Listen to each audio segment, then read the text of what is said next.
আজকাল আমি শাড়ি পরতে ভীষণ পছন্দ করি। জানো তো, বৌভাতের দিন সকালে বাড়ি ভর্তি সবার সামনে শাড়ি জড়িয়ে সিঁড়ি থেকে পড়ে যাওয়া, সে এক ভীষণ মজার ঘটনা ছিল। একটু ব্যথা পেয়েছিলাম ঠিকই, কিন্তু ভীষণ লজ্জাও পেয়ে গিয়েছিলাম।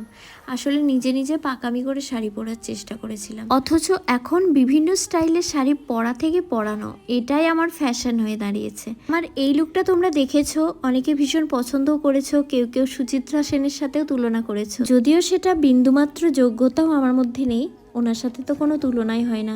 যাই হোক, আমার এই শাড়িটা আমার শাশুড়ি মায়ের বহু বছরের পুরনো একটা শাড়ি। হঠাৎ করে ইচ্ছা হলো পুরনো দিনের নায়িকাদের মতো একটু সাজা, তাই মায়ের এই শাড়িটাই আমার কাছে পারফেক্ট বলে মনে হলো। তবে মেকআপটা আমি আমার মতো করে একদম সিম্পল রাখার চেষ্টা করেছি।